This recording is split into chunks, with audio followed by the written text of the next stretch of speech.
Assalamualaikum warahmatullahi wabarakatuh. Alhamdulillah wassalatu wassalamu ala rasulillah wa ala alihi wa sahbihi wa mawalah. Anak-anakku sekalian, yang mudah-mudahan kalian senantiasa dirahmati Allah Subhanahu wa taala. Baiklah, pada pagi hari ini kita akan masuk pada pelajaran sejarah kebudayaan Islam di pelajaran yang pertama dengan judul dakwah Nabi Muhammad sallallahu alaihi wasallam. Setelah Muhammad sallallahu alaihi wasallam dimuliakan oleh Allah Subhanahu wa taala dengan nubuwah dan risalah, maka kehidupan beliau dan dakwah beliau dibagi menjadi dua fase yang masing-masing memiliki keistimewaan tersendiri. Fase yang pertama adalah fase Mekah. Fase Mekah ini berlangsung selama lebih kurang 13 tahun. Dan yang kedua adalah fase Madinah. Fase Madinah ini berlangsung selama 10 tahun penuh.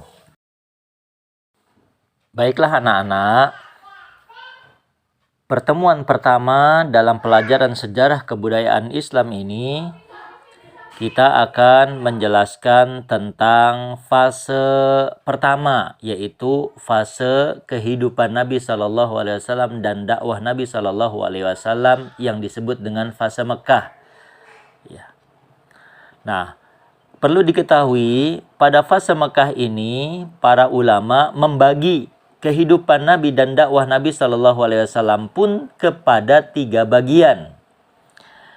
Yang pertama adalah tahapan dakwah sirriyah atau dakwah secara sembunyi-sembunyi. Dakwah sirriyah ini, dakwah secara sembunyi-sembunyi ini berlangsung selama 3 tahun. Yang kedua adalah tahapan dakwah jahriyah atau dakwah secara terang-terangan. Dakwah secara terang-terangan ini maksudnya adalah Nabi Shallallahu Alaihi Wasallam berdakwah kepada seluruh penduduk masyarakat Mekah. Dan ini dimulai dari permulaan tahun ke-4 kenabian hingga Rasulullah Shallallahu Alaihi Wasallam hijrah ke Madinah. Kemudian yang ketiga adalah tahapan dakwah di luar Mekah dan penyebarannya di kalangan penduduknya. Ini mulai dari penghujung tahun ke-10 kenabian yang juga mencakup fase Madinah dan berlangsung hingga akhir hayat Rasulullah Sallallahu Alaihi Wasallam. Anak-anakku sekalian yang mudah-mudahan dirahmati Allah Subhanahu wa taala dan mudah-mudahan kalian menjadi anak yang soleh dan solihah. Untuk sekarang, coba anak-anak lihat buku Sejarah Kebudayaan Islam yang kelas 4. Di halaman pertama, pelajaran pertama, yang judul besarnya adalah dakwah Nabi Muhammad SAW. Di sana ada poin A, ya, poin A-nya adalah perintah untuk berdakwah. Baik, kita akan mulai pelajaran kita. Setelah peristiwa turunnya wahyu yang pertama, yaitu surat Al-Alaq, dari mulai ayat 1 sampai ayat 5, Jibril alaihi salam berhenti menemui Nabi Shallallahu Alaihi Wasallam. Artinya Jibril tidak lagi menemui Nabi Shallallahu Alaihi Wasallam yang membawa wahyu untuk beberapa hari. Kemudian setelah waktunya, malaikat Jibril pun datang kepada Nabi Shallallahu Alaihi Wasallam dengan membawa wahyu yang kedua, yaitu surat Al-Mudaththir dari ayat 1 sampai ayat 7, yang bunyinya, Ya ayyuhal muddaththir, qum fa'anzir, wa rabbaka fakabbir, wa thiyabaka fatahhir, warrujza fahjur, wala tamnun tastakthir, walirabbika fasbir. Hai orang-orang yang berselimut, bangun dan berilah peringatan, dan agungkanlah Rabb-Mu, dan bersihkanlah pakaianmu, dan tinggalkanlah perbuatan dosa, dan janganlah kamu memberi karena ingin mendapatkan balasan yang lebih banyak, dan untuk memenuhi perintah Rabb-Mu maka bersabarlah. Nah, wahyu ini yaitu surat Al-Mudaththir ayat 1-7 merupakan wahyu yang kedua, di mana dengan wahyu ini, dengan ayat ini, surat ini, Allah Subhanahu wa taala sudah mulai memerintahkan kepada Nabi Shallallahu alaihi wasallam untuk berdakwah. Kemudian masuk pada poin B, awal mula dakwah Rasulullah Shallallahu alaihi wasallam. Sebagaimana yang sudah kita sampaikan sebelumnya, bahwasanya fase dakwah Nabi Shallallahu alaihi wasallam itu terbagi menjadi 3. Ya, sebagaimana yang sudah kita sebutkan tadi. Yang pertama adalah fase dakwah sirriyah, dakwah atau fase dakwah secara sembunyi-sembunyi. Nah, di poin B ini, anak-anakku sekalian, ya, kita akan menjelaskan tentang fase dakwah sirriyah, ya, fase dakwah sembunyi-sembunyi. Nah, dakwah Nabi Shallallahu alaihi wasallam yang pertama itu adalah sembunyi-sembunyi, anak-anak, ya. Jadi dakwah sembunyi-sembunyi itu bukan dakwah yang secara terang-terangan. Artinya Nabi Shallallahu alaihi wasallam hanya door to door saja. Hanya kepada orang-orang yang Nabi anggap orang-orang itu dekat dengan Nabi dan orang-orang itu memiliki fitrah yang sangat lurus, ya. Nah, di fase dakwah sir ini, anak-anakku sekalian yang mudah-mudahan dimuliakan Allah, ya, ada beberapa orang yang pertama-tama masuk Islam, ya. Yang pertama adalah tentunya istri beliau Khadijah radhiyallahu anhu, ya, beliau ibu kita, anak-anak, ya. Kemudian disusul oleh budak beliau, ya, disusul maula atau mantan budak beliau yaitu Zaid bin Harithah. Ya, kemudian juga disusul oleh sepupu Nabi Shallallahu alaihi wasallam Ali bin Abi Thalib yang ketika itu masih kanak-kanak dan hidup di bawah asuhan beliau. Kemudian disusul juga oleh sahabat karib Nabi Shallallahu alaihi wasallam Abu Bakar As-Siddiq, ya. Dan Masya Allah, ya, ini di fase dakwah sirriyah ini banyak para sahabat yang masuk Islam, baik lewat lisannya Nabi Shallallahu alaihi wasallam atau lewat dakwahnya Abu Bakar, ya. Sebagaimana yang tadi kita sampaikan bahwasanya Abu Bakar itu adalah manusia yang pertama-tama masuk Islam. Kemudian setelah Abu Bakar masuk Islam, beliau bersemangat dakwah. Ternyata lewat tangan dakwahnya, lewat lisan dakwahnya Abu Bakar radhiyallahu anhu, maka masuk Islamlah Utsman bin Affan, ya. Kemudian Az-Zubair bin Awam, Al-Asadi, Abdurrahman bin Auf, kemudian Sa'id bin Abi Waqqas, kemudian Talhah bin Ubaidillah, ya. Nah, kedelapan orang inilah yang terlebih dahulu masuk Islam serta merupakan angkatan pertama dan garda Islam. Dan ingat, masuk Islamnya mereka lewat lisannya Abu Bakar As-Siddiq radhiyallahu anhu. Anak-anakku sekalian, sekarang coba kalian lihat poin C, dakwah Rasulullah Shallallahu alaihi wasallam di tengah keluarganya. Setelah Nabi Shallallahu alaihi wasallam berdakwah sirriyah yang lebih kurang 3 tahun, ya, maka Allah Subhanahu wa taala memerintahkan kepada Nabi Shallallahu alaihi wasallam untuk mulai berdakwah jahriyah, berdakwah secara terang-terangan. Melalui, ya, perintah tersebut dengan cara Allah Subhanahu wa taala menurunkan surat Al-Hijr ayat 94. Allah berfirman, "Fasda' bima tu'mar wa a'rid 'anil musyrikin." Maka sampaikanlah apa yang diperintahkan kepadamu dan berpalinglah dari orang-orang musyrik.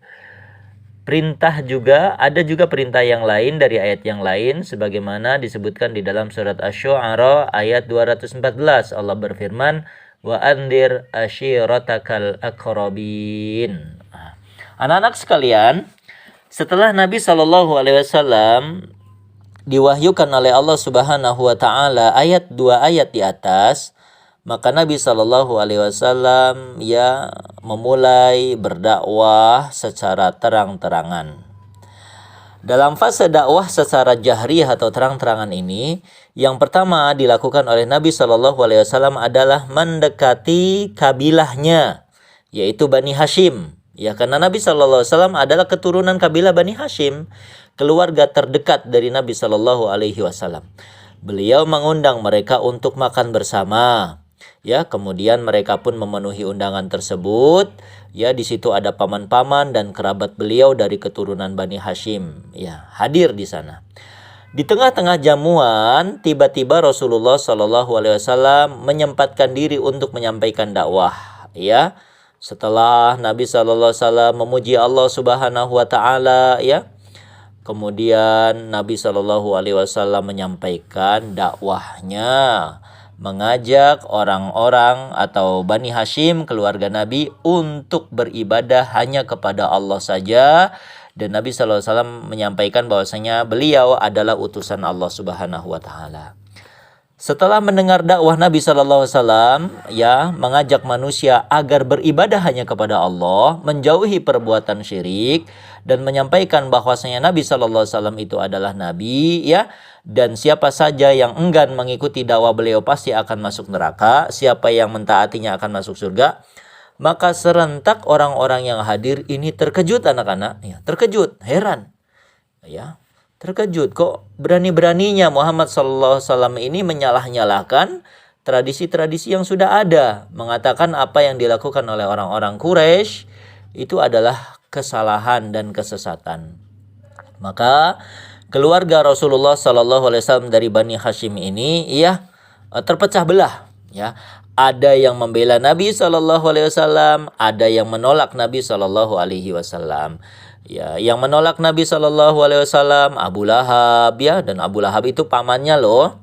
Kemudian dan yang lainnya, dan ada juga yang membela Nabi sallallahu alaihi wasallam dari pamannya, yaitu Abu Thalib, ya. Yang sayang, ya, anak-anak, Abu Thalib ini walaupun membela Nabi sallallahu alaihi wasallam di dalam berdakwah, akan tetapi Abu Thalib mati dalam keadaan tidak di atas Islam atau bukan di atas Islam, ya. Nah, setelah Nabi Shallallahu Alaihi Wasallam mengumpulkan keluarganya dari Bani Hashim, di fase dakwah jahriyah ini, setelah mengumpulkan keluarga Bani Hashim, Nabi Shallallahu Alaihi Wasallam berdakwah secara umum di muka orang-orang Quraisy. Masya Allah, disinilah mulai ujian, ya. Nabi Shallallahu Alaihi Wasallam bertubi-tubi datang, ya, dakwah kepada orang-orang Quraisy secara umum. Suatu ketika, anak-anak, Nabi Shallallahu Alaihi Wasallam menyeru agar orang-orang Quraisy berkumpul di Bukit Safa. Menyeru orang-orang Quraisy, ya, diajak supaya kumpul, ya. Setelah manusia atau orang-orang Quraisy berkumpul di Bukit Safa, ya, Nabi Shallallahu Alaihi Wasallam mengatakan kepada mereka, ya, suatu perkataan sebagai ujian, mengetes, ya. Karena Nabi Shallallahu Alaihi Wasallam ini adalah manusia yang diyakini atau dipercayai orang-orang, karena Nabi Shallallahu Alaihi Wasallam itu adalah manusia yang akhlaknya diakui oleh orang-orang Quraisy. Nabi itu punya gelar Al-Amin loh sebelum berdakwah, ya. Kemudian Nabi Shallallahu Alaihi Wasallam mencoba mengumpulkan orang-orang Quraisy dan mengatakan kepada mereka, bagaimana menurut kalian apabila aku kabarkan kepada kalian bahwa di balik bukit ini ada pasukan berkuda yang mengepung kota ini? Apakah kalian akan mempercayaiku? Maka orang-orang Quraisy pun menjawab, ya, tentu kami percaya, ya. Mereka menjawab serentak, ikhwan. Kenapa mereka percaya? Karena Nabi Shallallahu Alaihi Wasallam adalah manusia yang jujur, manusia yang digelari Al-Amin, ya. Akan tetapi ikhwan fillah rahimakumullah, ya, ketika Nabi Shallallahu Alaihi Wasallam mengatakan, kalau begitu sembahlah Allah saja, ya. Aku diutus oleh Allah untuk memberikan kabar gembira kepada kalian, sembahlah Allah saja, gitu, ya.